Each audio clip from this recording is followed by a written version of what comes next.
relação à alimentação das crianças, né? Hoje eu acho que todo mundo sabe que, por exemplo, que o açúcar é um veneno para os dentes, né? Os pais têm que tomar esse cuidado, né? Sem dúvida. A nossa alimentação, ela é baseada em uma quantidade muito grande de açúcares. Isso, sem dúvida nenhuma, afeta a flora bucal. Então, existem bactérias que gostam desse açúcar, metabolizam esse açúcar, e esse metabolismo do açúcar pelas bactérias é que gera uma pressão das cáries. O senhor tem agora a segunda peça que já mostra a dentição da pessoa adulta, né? Em fase adulta. Então, é importante que esse acompanhamento seja feito desde da infância até atingir a fase adulta. Por quê? Para que a gente possa avaliar se existe um relacionamento ideal de dentes superiores e dentes inferiores. Então, esse contato dos dentes de cima com os dentes de baixo, nós chamamos de oclusão. Quando este encaixe ele é correto, todo o sistema, que nós chamamos de sistema estomatognático, é um nome grande assim, né? O que é o sistema estomatognático? É o sistema que reúne dentes, gengiva, ossos e músculos. Se existe uma harmonia de contato dos dentes, ocorrerá, por consequência, uma harmonia também dos ossos, dos músculos e dos ligamentos que envolvem os dentes. Essa peça é muito interessante porque ela mostra tudo, né? Toda a ligação dos dentes, só tem algumas veias, alguns vasos aí embaixo. Aí. Isso, aqui a gente tem, é uma peça que apresenta uma série de exemplos, né? Então, este dente aqui que está em coloração escurecida mostra a presença de cárie. Né? Então, é um dente que foi cometido por cárie. E o que isso pode gerar? Alterações que vão até a ponta da raiz. E isso que nós chamamos de foco dentário. Então, as bactérias que começam pela cárie, atravessam toda a extensão da raiz do dente e vão até a ponta de sua raiz, terão contato com a circulação sanguínea. E este contato das bactérias com a circulação sanguínea é que pode gerar doenças à distância. É o que nós chamamos de infecção cardíaca de origem odontológica. Ou seja, até o coração pode sofrer por causa de um foco dentário. É muito comum a gente ter notícias disso em atletas, por exemplo, né? Que apresentam determinado tipo de problema e eles tentam descobrir o que acaba que descobre que ele está com um foco dentário que está provocando nele uma lesão, como o senhor disse, a distância daquele... Nós vamos talvez nos lembrar de um fato que aconteceu alguns anos atrás, na época da Copa de 2002, em que o Ronaldo estava para ir para a Copa, não ir e tal. E alguns meses antes desse desenlace da ida dele para a Copa, descobriu-se que os problemas articulares, ou seja, que ele tinha no joelho, porque as bactérias gostam de buscar locais que tem pouco incômodo a elas, sejam os rins, o coração e as articulações. Então, esses focos dentários podem buscar esses locais. Então, como a melhora do joelho dele estava prolongando muito essa melhora, o que foi feito? Uma busca de possíveis locais de infecção. Encontrou-se o quê? Um siso. Um dente ciso que estava com processo inflamatório, foi feita a remoção por um profissional da França e meses depois a melhora do joelho veio como um brinde para nós na conquista. O senhor tem também, se não me engano, aí uma amostra de um implante. Sim. Não é?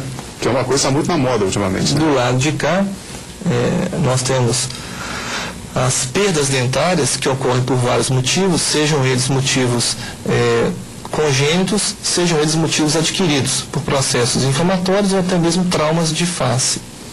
Ocorrendo as perdas dentárias, é importante que o paciente faça uma reabilitação, para que esse encaixe entre os dentes de cima e os dentes de baixo possa ser restabelecido.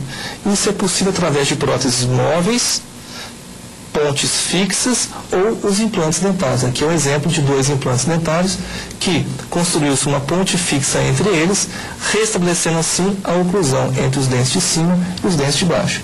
Isso é importante porque, na ausência desses dentes de baixo aqui, não tendo essa reabilitação, ocorreria uma migração dos dentes de cima buscando o seu contato com o seu oponente. Essa peça frontal que o senhor tem aí também, essa peça metálica, doutor, seria exatamente o que? Aqui é um exemplo de uma reconstrução através de um pino metálico aproveitando-se a raiz, o que se chama de coroa, né? Então nós temos a raiz aqui, essa raiz ela é natural, é parte do que é orgânico do paciente, e foi feita uma reconstrução através de um núcleo metálico na raiz e, por consequência, a sua coroa para se fazer a sua reabilitação. E lá de cá um exemplo da área do implante dentário. Então nós temos aqui um pino que se assemelha àquele pino mostrado no dente natural, só que em vez de termos uma raiz, nós temos um implante dentário. A reconstrução ela é esteticamente idêntica, seja de uma coroa sobre raiz, seja de uma coroa sobre implante. Ok, doutor Ronaldo, daqui a pouco a gente vai ter mais informações sobre a saúde bucal, até com a ajuda do nosso amigo aqui. O Opinião Minas está de volta. Conversamos hoje com o cirurgião maxilofacial Ronaldo Rettori. Estamos falando sobre saúde bucal. Lembrando que você pode entrar em contato com a gente pelo e-mail opinião@redeminas.mg.gov.br e também pelo telefone 3209-0009. Doutor Ronaldo, e o dente de siso, hein? Sempre as pessoas têm muita dúvida com relação ao que é o dente de siso, quando que ele deve aparecer. Tem gente que diz que ele não aparece mais. O que o senhor diria para a gente sobre ele?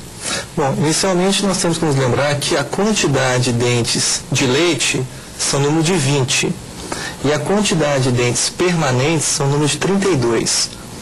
Ou seja, existem um número maior de dentes permanentes do que dentes de leite. Esse é o primeiro aspecto.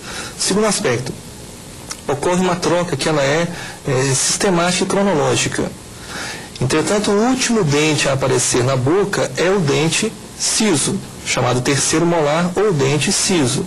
Esse apelido que ele levou está relacionado à época em que ele aparece na boca, ou deveria aparecer na boca, que é por volta dos 18 anos de idade. São quantos? Seriam quantos? Na verdade, nós dividimos a boca em 4 arcos, né? Eu tenho o arco superior, o arco inferior, e eu divido esses arcos ao meio. Então eu passo a ter 4 metades, né? Para cada uma dessas metades nós temos 8 dentes. E eu tenho um siso em cada canto da boca. Seriam 4, então? 4 dentes. Normalmente, quando eles aparecem uns 4, ou isso varia de pessoa para pessoa? Existe o que nós chamamos de idade dentária e idade cronológica. Então, uma paciente pode ter 15 anos de idade cronológica e pode ter uma idade dentária de 18. Por isso que é importante uma investigação clínica e radiográfica para que o profissional possa avaliar qual que é a idade dentária e a idade cronológica. Bom, a partir daí é possível saber se haverá crescimento das arcadas e se esse crescimento culmina com espaço suficiente para a presença do dente siso. Não havendo espaço para o nascimento do siso, ele não pode ficar retido, ou o que nós chamamos de incluso. Todo dente tem que nascer, ele não pode ficar interno, porque interno ele pode gerar uma série de problemas, desde problemas simples, inflamatórios, infecciosos, até mesmo tumorais. E, doutor, é verdade que muitas dores de cabeça podem ter relação com os dentes? Sem dúvida. O encaixe dos dentes, conforme eu havia dito, a oclusão é baseada nessa harmonia entre dente, osso e ligamentos, tanto ligamentos dos dentes quanto os ligamentos dessa nossa articulação próxima ao ouvido. Então, nesse exemplo que nós temos aqui, essa articulação é possível ser visualizada através desse movimento que nós temos de abrir e fechar a boca. Então, esse movimento de abrir e fechar a boca gera um movimento dessa articulação aqui. Se isso aqui não estiver corretamente engrenado, haverá um desequilíbrio dessa região. Este desequilíbrio é interpretado por nós como dor. Dor, clique, estalidos, que se não tratado corretamente, poderá levar a consequências danosas. Seria essa aqui, ó, cair o queixo. Então, pode, no determinado momento de uma situação avançada, o paciente ter a queda ou luxação da mandíbula? Pode. Decorrente de quê? Da falta de articulação correta, dentes, ossos, músculos e ligamentos articulares.